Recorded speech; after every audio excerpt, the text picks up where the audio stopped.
விசிக போட்டியிடுகிறது. விசிகவுக்கு தனி சின்னமாக பானை சின்னத்தை ஒதுக்க தேர்தல் ஆணையம் மறுத்துவிட்டது. இந்த நிலையில் பானை சின்னம் பொது சின்னமாக உள்ளதாலும் சுயேட்சைகள் யாரும் அச்சின்னத்தை கோராத நிலையில் விசிக விண்ணப்பம் அளித்திருந்தது.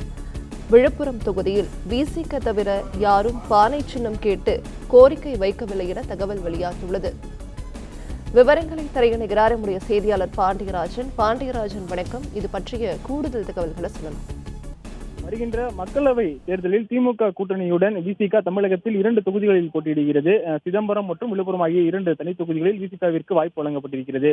பொதுவான சின்னமாக, அதாவது விசிகவிற்கு கட்சிக்காக பொதுவான சின்னமாக 2 தொகுதிகளுக்கும் பானை சின்னத்தை ஒதுக்க வேண்டும் என தனியாக அவருடைய கட்சிக்கு வேண்டும் என விண்ணப்பித்திருந்தனர் இந்திய தேர்தல் ஆணையத்திடம். ஆனால் இந்திய தேர்தல் ஆணையத்தினுடைய அந்த தரவுகளின் அடிப்படையில் பானை சின்னம் ஒதுக்க முடியாது என மறுக்கப்பட்டதன் காரணமாக அந்தந்த தொகுதிகளில் பொது சின்னமாக பானை சின்னம் உள்ளது. அதாவது சுயேட்சையாக போட்டியிடக்கூடிய வேட்பாளர்கள் பானை சின்னம் தங்களுக்கு வேண்டும் என்றால் அதை விருப்பமாக சின்னமாக கேட்டு அவற்றை பெற்றுக் கொள்ளலாம்.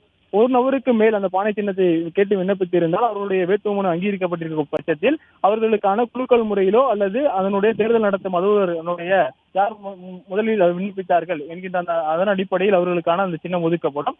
இப்போ தற்போது விசிகவிற்கு பொறுத்த வரைக்கும் பானை சின்னம் கேட்டு அவர்கள் இந்த 2 தொகுதிகளிலுமே விண்ணப்பித்திருக்கிறார்கள். குறிப்பாக சிதம்பரம் தொகுதியில் பானை சின்னம் கேட்டு வேறொரு நபர் ஏற்கனவே விண்ணப்பித்திருந்தார். அவருடைய வேட்புமனு நேற்று நிராகரிக்கப்பட்டிருக்கிறது. நிராகரித்ததன் பிறகு விசிக தரப்பில் மட்டுமே திருமாவளவன் போட்டியிடக்கூடிய அந்த பானை சின்னம் என்பது உறுதி செய்யப்பட்டிருப்பதாக அவர்கள் தரப்பில் தகவல் சொல்லப்பட்டிருக்கிறது. விழுப்புரம் தொகுதியில் போட்டியிடக்கூடிய வேட்பாளர் பானை சின்னம் கேட்டு விண்ணப்பித்திருந்தார். அந்த தொகுதியில் அவர் மட்டுமே பானை சின்னம் கேட்பதால் விசிக 2 தொகுதிகளிலுமே பானை சின்னத்தில் போட்டியிடுவது உறுதி செய்திருப்பதாக விசிக தரப்பில் தகவல் வெளியாகியிருக்கிறது.